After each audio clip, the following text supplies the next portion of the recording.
جی السلام علیکم کالر. وعلیکم السلام. میں صبا جویل بات کر رہی ہوں سرگودا سے. جی بیٹا. میری شادی کو تقریباً 13 سال ہو گئے.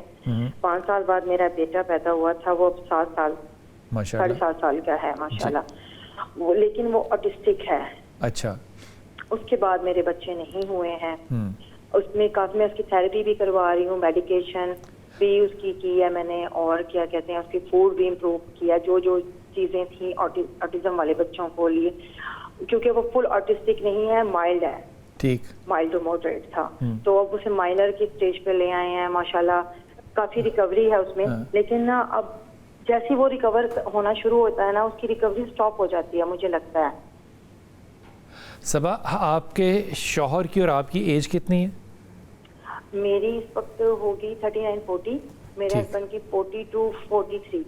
سو 40s کے اندر اور 30s کے اندر یہ بچہ پیدا ہوا نا؟ نہیں اس وقت جب بچہ پیدا ہوا تھا, ہاں نہیں اس وقت تو 7 سال پہلے کر رہے ہیں, تو میں 32-33 اور میرے ہسبینڈ ہوں گے پھر 35-36. ٹھیک. اچھا, اس میں مجھے نہیں پتا کہ کیا میڈیسنز ہیں, اس کی کوئی میڈیسن ہے نہیں ویسے دنیا میں, ایجاد ہی نہیں وہ ویسے ہی جیسے اس کے لیے غور ایسا ایک سیکنڈ ٹھہرو. اس کے لیے جو ریکگنائزڈ FDA اپرووڈ میڈیسن ہے نا, میڈیسن نہیں ہے یہ, سپلیمنٹ ہے. سن رہی ہو؟ اس کا نام ہے فولینک ایسڈ. وہ دے رہے ہیں فولینک ایسڈ, اومیگا 3. فولینک ایسڈ پاکستان میں بڑا کم ہے کیونکہ یہ امپورٹ ہوتا ہے, یہ لوکلی شاید کوئی بناتا ہو, مارکیٹ میں اتنا اویلیبل نہیں ہے, اس لیے فولک ایسڈ سے اس کو کنفیوز نہ کرنا. یہ فولینک ایسڈ ہے جو کہ B9 وائٹامن کی ایک ایکسٹریم ایکسٹینٹ ہوتی ہے, لیکن اس سے پہلے آپ کو ایک ٹیسٹ بچے کا کرانا ہوتا ہے جو کہ پاکستان کے اندر ذرا مشکل سے بھی ہوتا ہے اور مہنگا بھی ہوتا ہے. پہلی بات, بچے کے لیے آپ کو 100% جو ٹریننگ سیشنز ہیں, جو سیشنز لینے ہیں کمیونیکیشن کے, فزیکل, یہ بڑے امپورٹنٹ ہے, اور یہ 7 days a week ہونے چاہیے, جس میں سوئمنگ امپورٹنٹ ہے, جس میں باہر سائیکلنگ امپورٹنٹ ہے, جس کے اندر کمیونیکیشن سکلز جو ہے یہ امپورٹنٹ ہے. لاہور کے اندر بہت سے ایسے ادارے ہیں جو کہ اس میں آپ کو اسسٹ کر سکتے ہیں, جو کہ میں آپ کو, اگر آپ نمبر لیں گے تو میں آپ کو ان کا نمبر بھی دے دوں گا. حکمت میں اس کا کیا علاج ہے مجھے نہیں پتا, یہ حکیم صاحب بتائیں گے. یہ جو بچے تھوڑے سے ڈیلیڈ ہوتے ہیں, بولنے میں دیر کرتے ہیں, یا جسے کہنا چاہیے ذہنی کمزور ہوتے ہیں, ان کے لیے کیا کرنا چاہیے؟ ان کے لیے حکمت میں الحمدللہ میرے پاس ایسے پیشنٹ آئے ہیں, یہ نا ان کا دماغ سلو ہوتا ہے, ورکنگ سلو کرنا شروع کرتے ہیں, بولنا بھی سلو شروع کرتے ہیں, ہر کام میں پیچھے ہوتے ہیں. ہم اس کو کہتے ہیں ان کا مزاج اعصابی ہے. جب یہ پیدا ہوئے ہیں تو اس وقت یا تو ڈیز پورے نہیں تھے, پہلے ہو گئے, 8ویں منتھ میں پیدا ہو گئے. اگر 9th منتھ میں بھی ہوئے ہیں تو جب یہ ان کا پروسیجر چل رہا تھا تو ان کو وہ غذائیت نہیں مل سکی پوری طرح. تو اس کا علاج حکمت میں بڑا سادہ سا, بڑا کمال ہے. اگر کچھ عرصہ مسلسل کیا جائے تو میرے پاس ایسے پیشنٹ ہیں جو الحمدللہ ٹھیک ہو گئے. وہ کیا ہے بولا اس میں ہے, سب سے پہلا کام تو ایسا پیشنٹ جو ہے اس کو لونگ, دار چینی اور جاوتری, اس کا ایک پاؤڈر بتا دیتا ہوں میں آپ کو.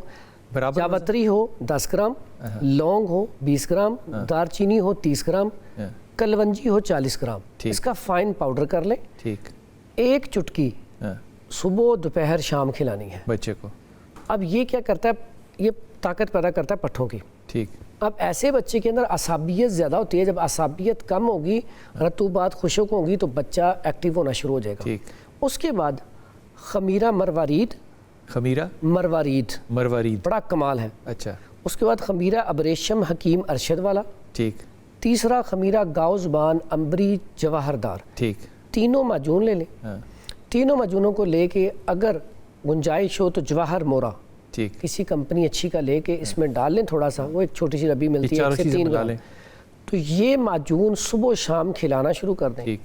بہترین علاج ہے اللہ کے حکم سے.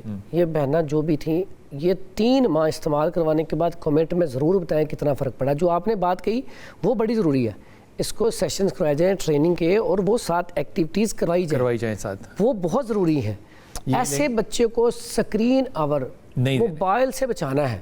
پھر یہ جلدی ٹھیک ہو جائے گا انشاءاللہ. یہ اسکرین آور جو ہے نا یہ ایڈ کرے گا اس ساری بیماری کے اندر. یہ بنیادی طور پہ بیماری نہیں ہے جینیٹیکل، جینیٹیکل بھی نہیں ہے، بس یہ ری وائرنگ آف دا برین ہوتا ہے. جی تو وہ ری وائرنگ ہے. جو لوگ ایسے بچوں کے والدین ہیں وہ یہ یوٹیوب کے اوپر جو نسخہ حکیم صاحب نے بتایا ہے اس کو ٹرائی کریں، اور میں ریکویسٹ کروں گا کہ وہ ہمیں پھر فیڈ بیک بھی اس پہ ضرور دیں، کیونکہ اس کا طب کے اندر کوئی ایسا علاج نہیں ہے سوائے ایکسرسائزز کے، ٹریننگ کے، اور وائٹامن B3 کا جو فولینک ایسڈ ہے اس کا. یہ فولینک ایسڈ کہاں سے ملتا ہے؟ یہ آپ نیٹ پہ جا سکتے ہیں اور آپ کو ہوم ڈیلیوری بھی ہو سکتی ہے، کیونکہ امپورٹڈ کمپنیاں جو ہیں وہ آپ کو عام جو ہے ہمارے کیمسٹ جو ہیں ان کے پاس سے اوور دا کاؤنٹر اویلیبل نہیں ہوتا.